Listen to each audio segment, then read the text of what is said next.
पश्चिम बंगाल के उत्तर 24 परगना जिले के संदेशखाली गांव इन दिनों सुर्खियों में है। यहां कई महिलाओं ने स्थानीय तृणमूल कांग्रेस के कद्दावर नेता शाहजहां शेख और उनके समर्थकों पर जमीन हड़पने और यौन उत्पीड़न का आरोप लगाया। इन आरोपों को लेकर राज्य की ममता बनर्जी सरकार पर विपक्षी बीजेपी सवाल उठा रही है। इस बीच खबर यह भी है कि केंद्र सरकार इन घटनाओं की एनआईए से जांच कराने की तैयारी में है। दरअसल बीजेपी नेताओं ने इन महिलाओं के आरोपों की उच्च स्तरीय जांच की है।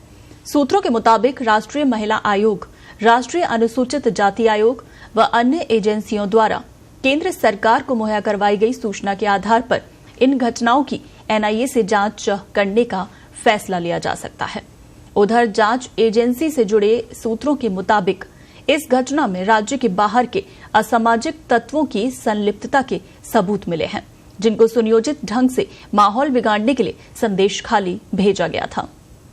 एनआईए जांच की तैयारी इसलिए भी की जा रही है क्योंकि उत्पीड़न और जबरन जमीन कब्जाने के जिन लोगों पर आरोप लगाए जा रहे हैं, उनमें से ज्यादातर बांग्लादेश सीमा के पास रहते हैं।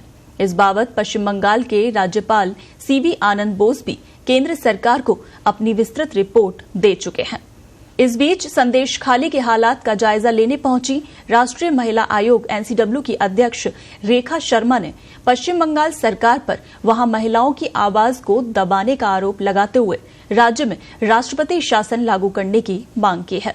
रेखा शर्मा ने कहा कि इलाके की महिलाओं से बात करने के बाद मुझे पता चला कि संदेशखाली में स्थिति भयानक है।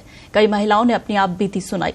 उनमें से एक ने कहा कि यहां टीएमसी पार्टी कार्यालय के अंदर उसके साथ बलात्कार किया गया था। हम अपनी रिपोर्ट में इसका भी उल्लेख करेंगे। हमारी मांग है कि बंगाल में राष्ट्रपति शासन लगाया जाए। रेखा शर्मा ने कहा कि इलाके की महिलाओं से बात करने के बाद मुझे ये पता चला संदेशखाली में स्थिति भयानक बनी हुई है।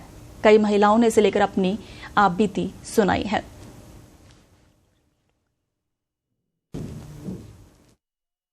आप सबने देखे वहां के हालात बहुत बुरे हैं।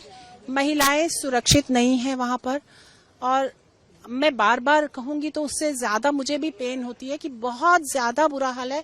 अगर आप मेरे ट्विटर पे जाकर देखेंगे, आज एक महिला किस तरह से मेरे को गले लग के रो रही है। वो एक है, ऐसी कई महिलाएं मेरे साथ गले लग लग के रोई हैं आज, और उनका सुनने वाला कोई नहीं है।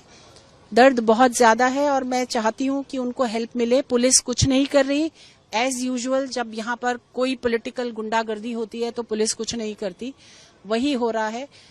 मैं जाकर होम मिनिस्ट्री में भी बात करूंगी और बात करूंगी राष्ट्रपति से भी, क्योंकि मुझको देना है एक कि राष्ट्रपति शासन होना चाहिए यहाँ पर, नहीं तो महिलाएं यहाँ असुरक्षित हैं। मैं बार बार कह रही हूँ कि वो एक महिला के नाते अगर वहाँ जाएं और वहाँ देखें कि क्या हो रहा है, तभी दिखाई देगी। एज चीफ मिनिस्टर जाएंगी और अपना शासन बचाना चाहेंगी तो उनको कुछ नजर नहीं आएगा। और पुलिस का कहना है कि उनके अगेंस्ट कुछ है ही नहीं। मैंने कहा मैं लिख के देती हूँ, क्योंकि बहुत सारी महिलाओं ने मुझे कंप्लेंट की है उसकी, तो उनके पास कोई जवाब नहीं है इस चीज का। उनका कहना है कि जब तक महिलाएं उसका नाम नहीं लिख के देंगी, वो ढूंढ रहे हैं उसको, क्योंकि ईडी के एक ने जो कहा था, लेकिन हर महिला ने उसी का नाम लिया है, बार बार लिया है। मुझे आशा है कि गवर्नर साहब भी बहुत अच्छे से काम कर रहे हैं उस पे, और डायरेक्टली हर विक्टिम के साथ वो बात कर रहे हैं बार बार। तो मुझे लगता है कि कुछ ना कुछ इसका हल तो निकलेगा।